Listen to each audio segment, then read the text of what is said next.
1500 mijl achter die waarheid aan.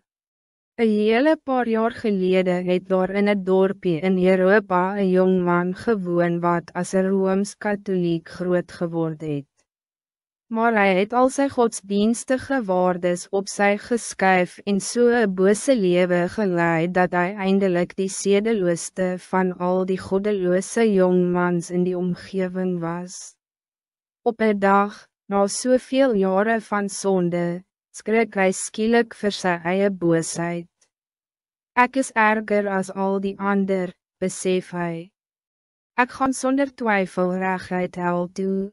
As daar ooit een mens was wat vir ewig verloren is, dan is dit ek.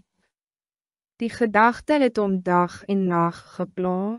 Hy het geen vrede meer gehad nie, en die sondige dinge wat om soveel plezier verskaf het, was glad nie meer lekker nie. Wat kon hy doen? Hy het geleer van boetedoening en gebede, van kloosters waar monnike hulle daar verwyl het deur goeie dade te doen om vir hulle sondes te boet, en toe dink hy dat hy miskien op die manier, deur harde werk en zwaar marteling, vergewe sal word vir sy bose dade. Hy het geweet van een klooster waar die kastyding verschrikkelijk erg was en waar die reëls die heel strengste was. En hij besluit om soontoe te gaan om die res van sy dae in selfkastyding en gebed deur te brengen. Hierdie klooster was 1500 mijl, 2400 kilometer, van sy huis af. Hij het geen geld bij hom gehad nie en moes die hele eind stap, en wedel so ver hy gaan, so het hy gedink. Zou hij alreeds een bykie van sy sondes kon afkoop en miskien zou die zwaar pad om effens nader aan die hemel brengen. Dit was een lang, moeilike pad. Die zon was warm, en hij moest deur vele vreemde lande reis. Uiteindelik kom hij bij die ou klooster aan, waar hij hoop om rus vir sy siel te kry. Hij klop aan, en een ou monnik wat amper te zwak is om te loop, maak die ijslijke hek oop. Wat kan ik voor jou doen, wil die monnik weet. Ik wil gereed word, antwoord die man. Ik het gedink dat ik hier redding zal vind. Die ou monnik nooi om na 'n vertrek waar hulle alleen kan gesels. Wat bedoel jij? Vra die monnik. Die jong man begin sy verhaal vertel, ek is een verloren sondaar.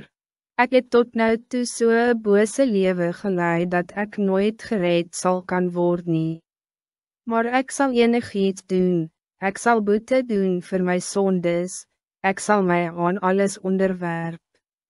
Hoe zwaarder die werk, hoe erger die marteling, hoe beter voor mij. Dit zal ik doen om vergifnis voor mijn zondes te krijgen.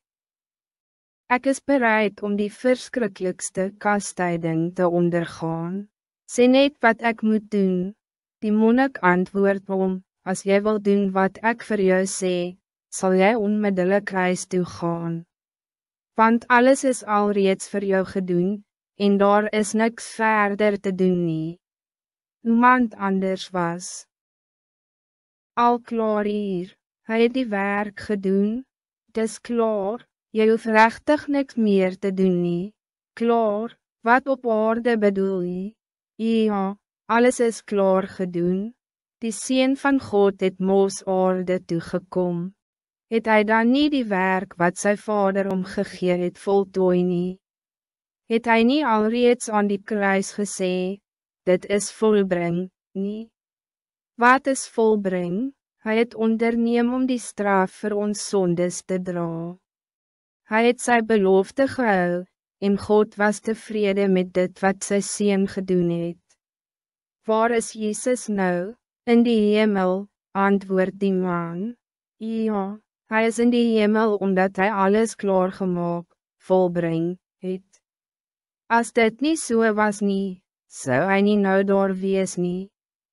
Hij kon niet na sy vader terugkeer voordat hij al sy werk voltooi het nie. Jezus is in die hemel omdat alles klaar is, en daar niks oorblij om te doen nie, behalve om dit wat Christus voor jou gedoen het aan te neem. Die jong man luister in absolute verbijstering terwijl die monnik voortgaan. Waarom moet jy die werk probeer doen wat net God se seun, en niemand anders nie, kan doen, en wat hij in elk geval reeds gedoen het? As God dit aan ons moes oorlaat, zou ons dit nooit zelf kon doen nie.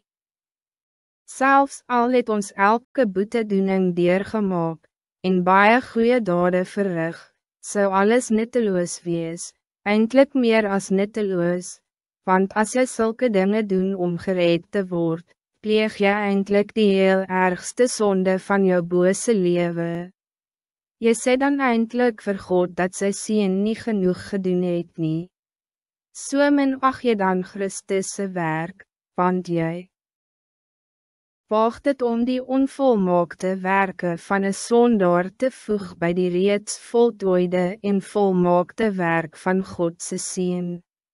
Ek zou hier die plek verlaat om allemaal te vertellen wat die waarheid is, maar ek is al so uit dat ek skaars tot bij die hek kan loop. Ek moet maar wacht tot die Heere my kom haal. Maar gaan jy huis toe en dank God dat sy seun alles reeds voor jou gedoen het, en dat die straf voor jou sondes voorbij is. Onthou, Christus is reeds in die hemel, sy werk aan die kruis is voltooi. As jy dit glo en daarop vertrou, is jy vir ewig veilig. Wat verstommende nuus vir die arme, uitgeputte sondaar wat 2400 kilometer te voet moes reis om dit te hoor. Het hy die goeie nuus geglo? Ja, hij het, en nadat hij nog een tydjie saam met die ou monnik deurgebring het om nog te leer van die reeds voltooide werk van Christus, het hij vol vreugde na sy eie land teruggekeer. Daar het hy lang en hard gewerk om vir sy eie mense die goeie nuus van redding te vertel, die nuus wat hij voor die eerste maal in een klooster gehoor het. Mag daar die boodskap ook van die moe sondaars in ons eie land bereik, en mag die boodskap van die voltooide werk van Christus vrede en vreugde bring aan die wat hier die pamflet lees. Toe vra hulle om, wat moet ons doen om die werken van God te volbring?